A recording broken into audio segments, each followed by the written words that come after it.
Hello, this is Memphis Communiversity. Today we are practicing some accumulation free response questions, and what we've done is we've created 10 practice free response questions for accumulation fricks, and they range from difficulty number 1 all the way up through difficulty number 10, where we slowly progress in difficulty but also in improvement as well.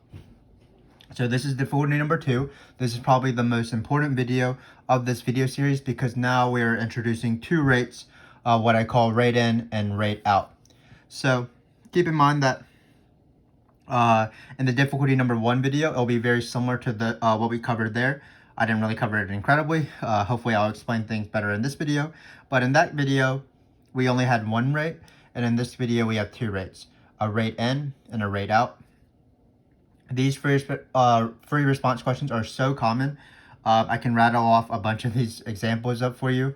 There is the Janet driveway frick, there's the heating oil frick, there's the sandy beach frick, I believe, the Camp Newton frick, the fish in the pond frick, the bumblebee frick in the hives. What else there? The escalator frick. The penguin on an island frick. So these free response questions come up so common that it is very important to understand how to set them up. And hopefully this video series will allow you to sort of aid you in that direction. So let's get started. Remember that for each of these free response questions, we do have a calculator, which is nice. So the hard part about it is the setup. So for every single question that we do on this free response question, for any accumulation free response question, where you have sort of a situation like this, especially if there's a rate in and a rate out.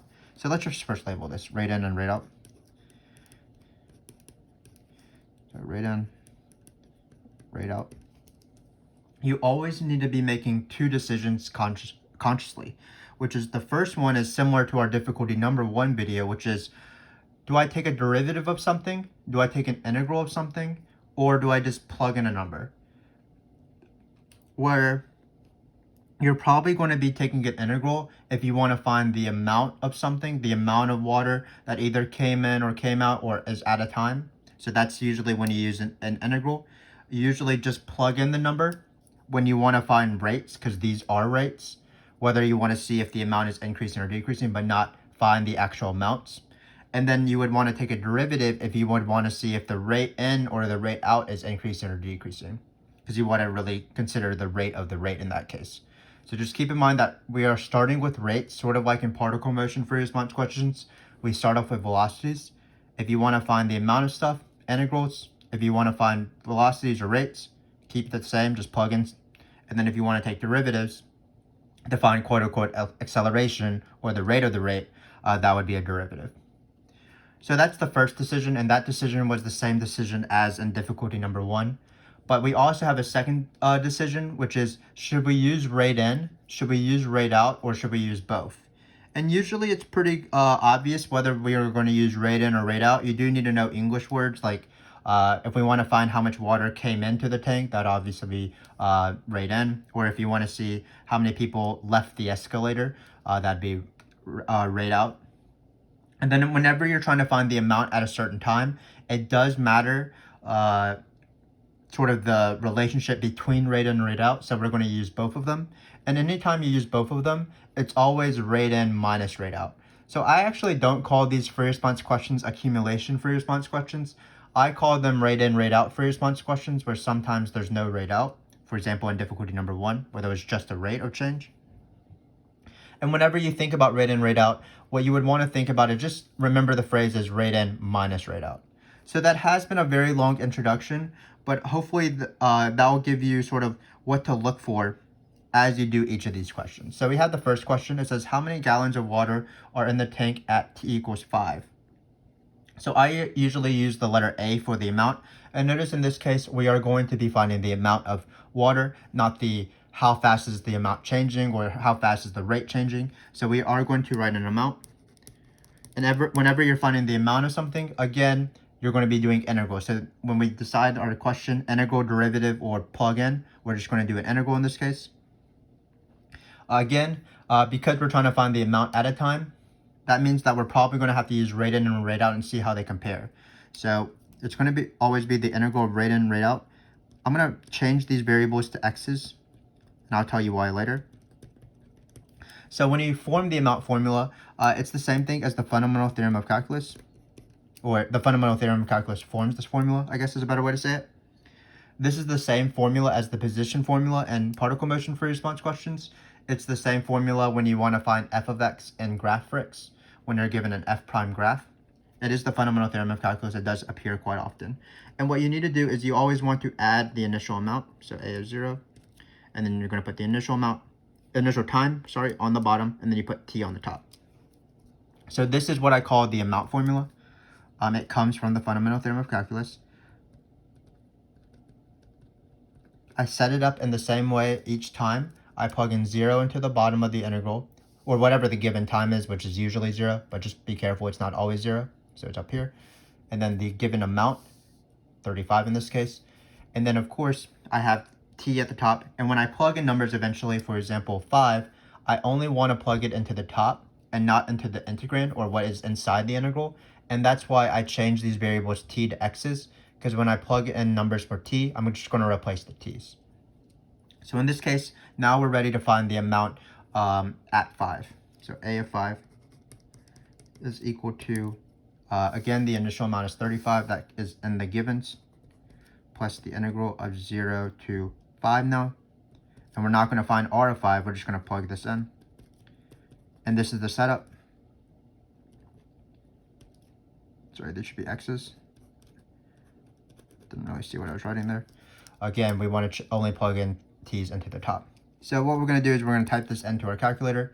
One rule of thumb is that you don't have to write what r is and s is if it's given to you, but obviously when you type it in a calculator, you do need to write them out.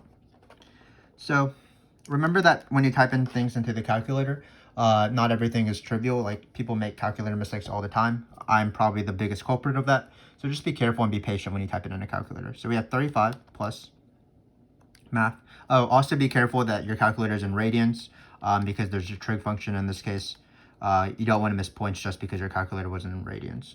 So we're going to put 0, which is the given time, and we're going to put 5 on the top, which is the want time. We want to find the amount at 5. Then I'm going to be very careful with parentheses. I'm going to put all of r of x in parentheses. So it's going to be, looks like it's going to be, so I'm going to close those because this is my right end. It's 3 sine of x squared divided by 4. So always not used to that. Divided by 4. Close these parentheses, and then there's a random plus 3. So that's my right end. I'm going to close those parentheses. So in these parentheses right here is right in, minus, start a new parentheses for right out. Again, I'm being very careful with right in and right out.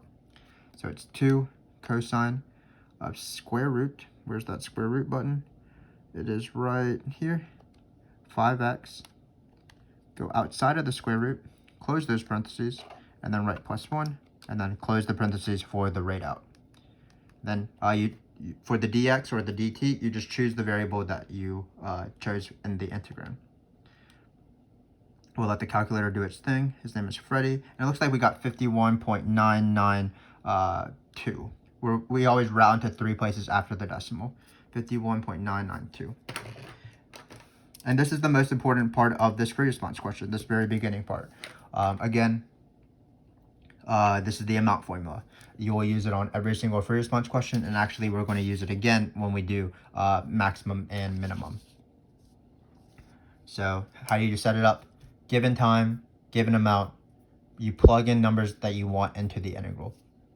And then you just type this in carefully. So let's move on to the next free response question. It says, is the level of water rising or falling at time t equals 2? So first off, let's answer the easier question. Is this question about rate in or rate out or both? Well, it seems like it's probably going to be both, because in order to tell whether the level of water is rising or falling, you just need to compare rate in and rate out, basically.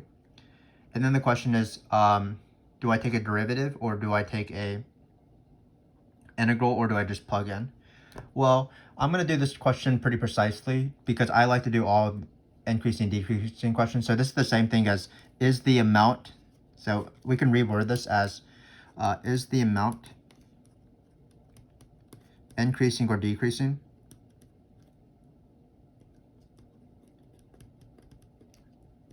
at time t equals 2.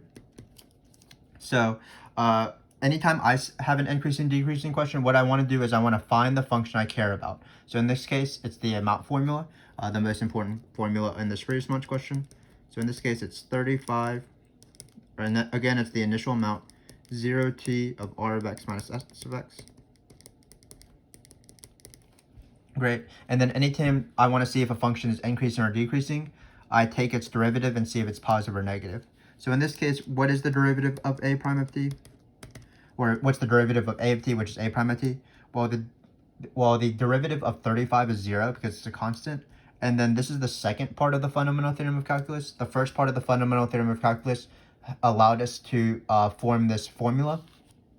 But the second half of the fundamental theorem of calculus says that if you're taking a derivative of an integral, a function that defined as an integral, because derivatives and integrals are basically inverse processes, you just get the same thing. Like nothing happened. You took the integral, you took the derivative, and you'll just end up with the original thing. But we're going to plug in t's here, so it's going to be r of t minus s of t. So for this question, what we're going to do is we're going to plug in a prime of 2. See whether the derivative of the amount is positive or negative at 2. So if you look at some of the scoring guidelines that they provide for these AP exams, and again, there's a lot of rate in, rate out questions, they'll just skip to this step, which is perfectly fine. Basically, whether to tell whether the level of water is rising or falling, you take the rate in minus the rate out. If it's positive, that means the rate in is bigger, so water is rising. If it's negative, that means the rate out is bigger, so the water level is falling. But I like to do all my increasing, decreasing questions the same, which is why I go through this process. But again, you can just skip to this step. So if you were answering from the very beginning for this question, whether the amount was increasing or decreasing, should we take a derivative? Should we just plug in? Or should we take an integral? In this case, it would just plug in because we just want to, we only care about the rates. So what we're going to do is we're just going to plug in very slowly 2 into this, and then plug in 2 into this, and then we'll subtract. I can do this enough in my head probably. Like it's 2 squared, we're plugging in 2. 2 squared is 4, 4 over 4 is 1. So I think I can just trust myself with that. If you don't trust yourself with small little math, don't feel bad. That's what the calculator is there for. So here it looks like the rate in will be 5.524. And the rate out, when we plug in 2, it will be square root of 10. So it will be 2 cosine of the square root of 10. And then it looks like it's plus 1. So we're going to do rate in minus rate out. So it's kind of weird that the rate out is negative, but whatever. I think when they write the questions, their rate in and rate outs won't be negative. So unfortunately, my question wasn't very well written, but I think it still serves the purpose. The answer is 6.524. So 6.524. And we actually don't care about this number at all other than the fact that it's positive. So that means the water level is rising. Because this the derivative of the amount is positive at that time. Sometimes they ask for units. I don't put units when they don't ask me, but if you want to practice units, this units would be the same as R and S because it's the change of the rate of change of the amount formula. So in this case, it would be gallons per hour. But again, let's just review these first 2 questions. The amount formula is used by Fundamental Theorem of Calculus, and we just type it in a calculator. And then finally, for to see whether the amount is increasing or decreasing, we take the derivative of the amount formula, which happens to be rate in minus rate out. So we just plug in the number. So now we come to the second amount question, which is instead of finding the amount at a time. So let's just take some careful notes. Amount at a time.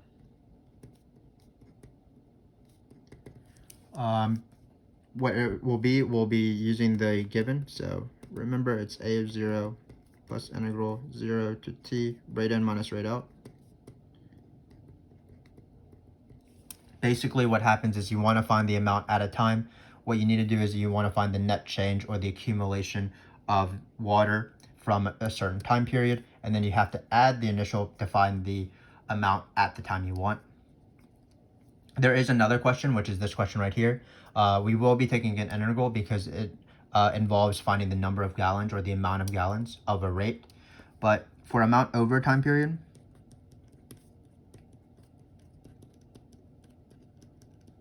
and it's usually find the amount that came in or pumped in, or the opposite would be find the amount that exited or leaked out or something like that. So there's two main differences. Usually, again, you'll only use one of rate in or rate out. So it's either going to just be rate in. We can use T's here if you want. So I'm going to write A and B as the time period.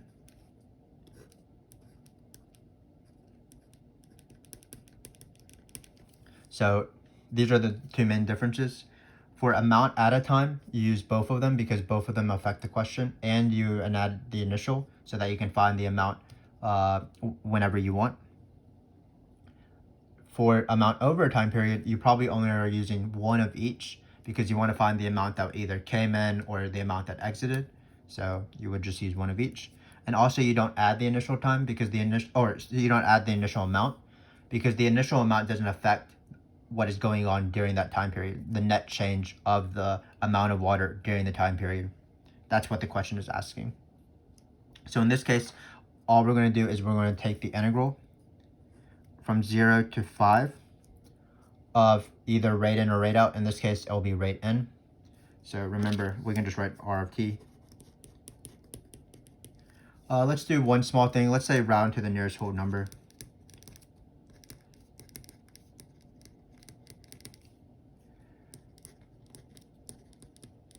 I'm going to write this because oftentimes students do know how to do this question, but they just forget to round to the nearest whole number. So it's nice practice. So again, we're not going to add the number in the front when we do amount over a time period, or how much water came in or how much water came out. And we're not going to use both rate in and rate out. We're just going to use one of them. So again, this is what R of t is. So we're going to try to find the integral from 0 to 5 of R of t. Hopefully you can see it. So great. So let's do that. So it's going to be math integral 0 to 5. And then our rates are going to be, or our single rate, 3 sine x squared plus 4. You can use either variable again when you type it in a calculator. It doesn't really matter. Then it looks like we are going to be adding 3 on the outside of everything.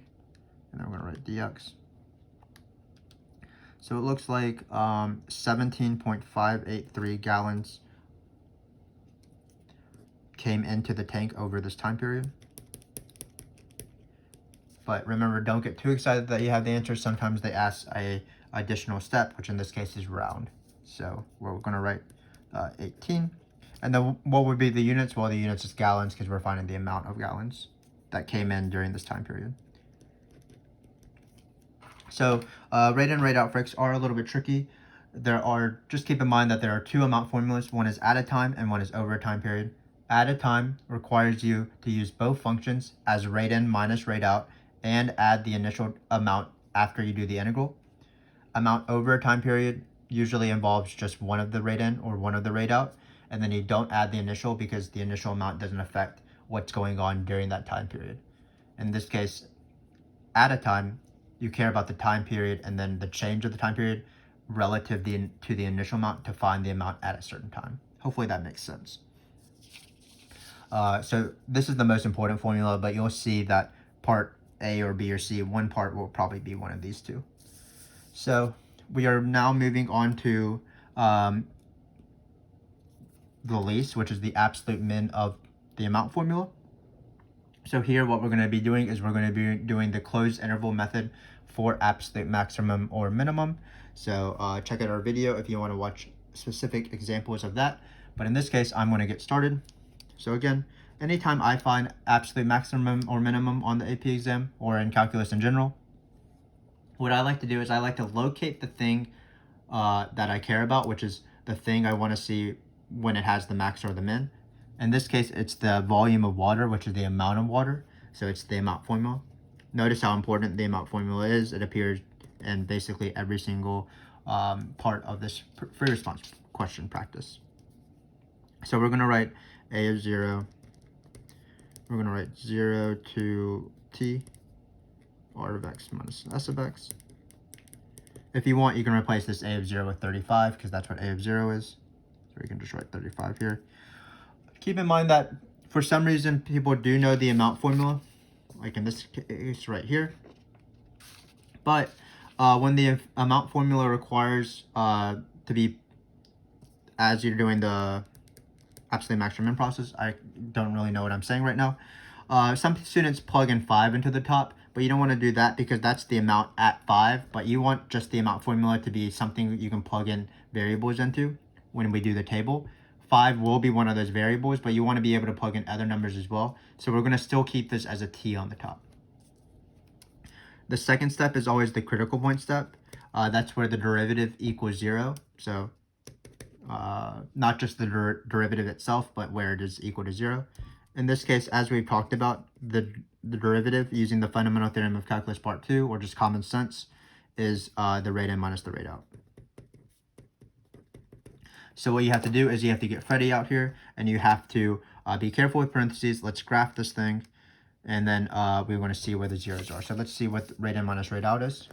Looks like it's going to be, again, 3 sine of x squared divided by 4. Still not used to this calculator, even though I've done so many of these videos. Plus 3. So again, just be very careful with rate in. Notice I'm wrapping rate in all within its own parentheses, and I'll do the same for rate out. So it's going to be 2 cosine of square root. Where are you, square root? Never can find you. I'll close the parentheses for this cosine, and then I'll be a random plus 1. Close the parentheses for the plus 1. So this is rate in minus rate out. Hit enter.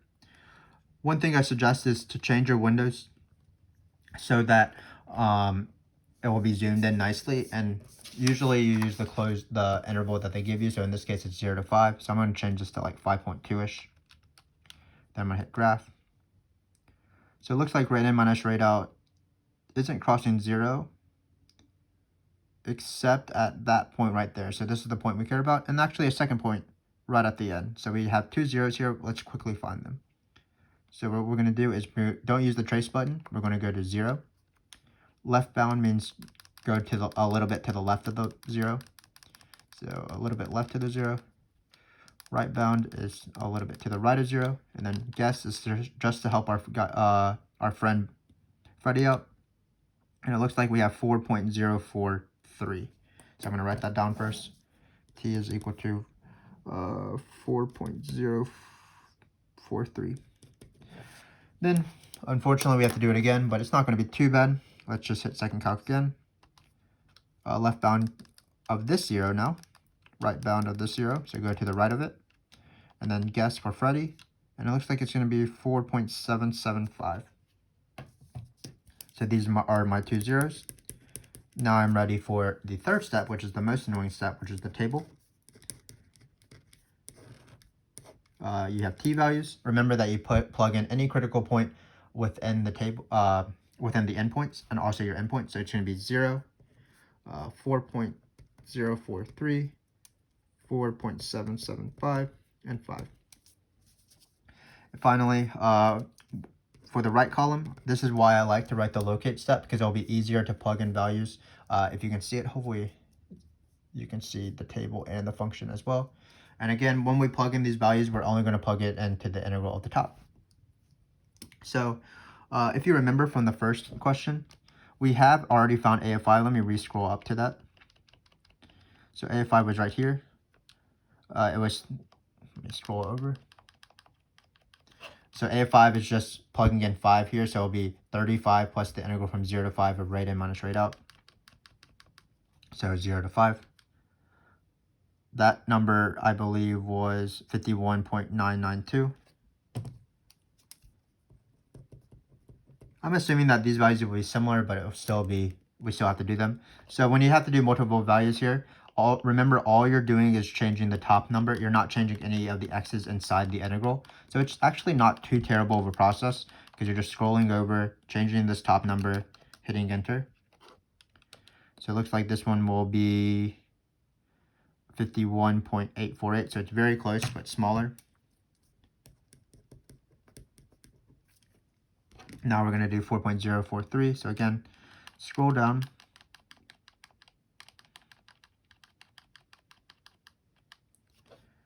Zero 4.3. 52.298. So this was the maximum actually.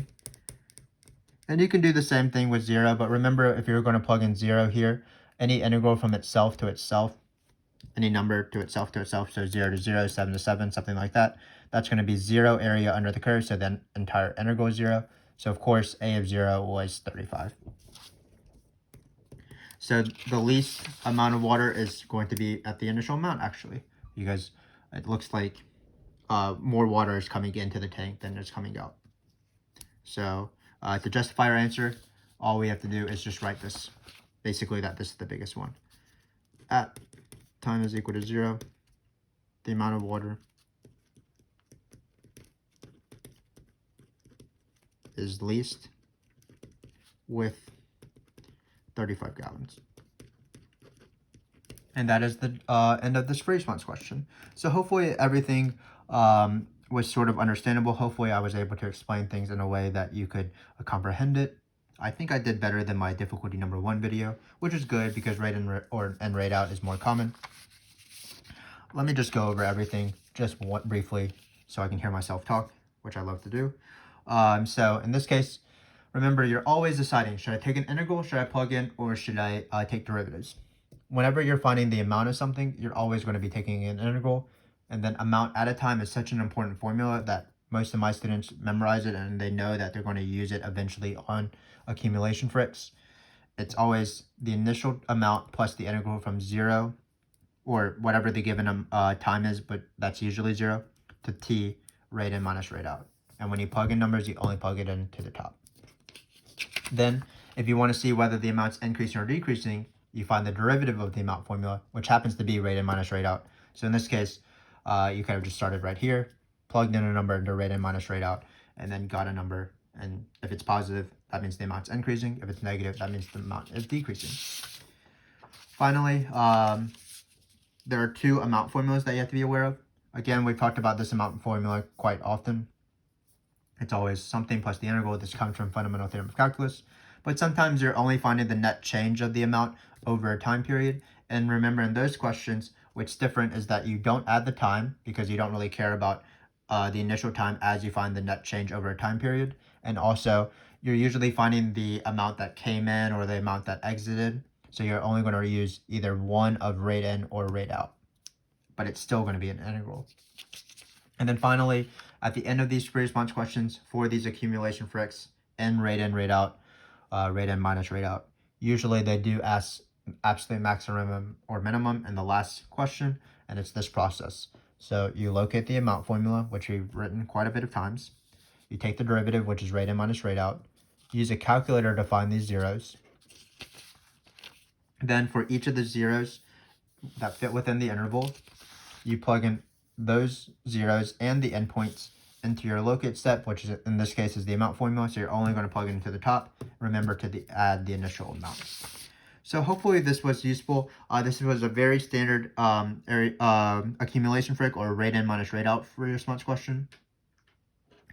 Keep watching this series if you want to practice harder ones. So for example, we will practice some where we don't have a calculator. We'll practice some average questions, which gives people a little bit of confusion. We'll practice questions where the amount's actually given and not the rates. And then we'll try towards the end of this series, the hardest variants of rate in, rate out free response questions, in my opinion, is when rate in or rate out is a piecewise function. So you'll see how to do amount formulas with piecewise functions. It isn't particularly hard, but it is a process. So we do hope that you continue watching this series as we go from difficulty number 1 through 10. Until then, thank you again for watching and supporting this channel. We definitely appreciate it. So I hope to see you soon. Thank you very much again.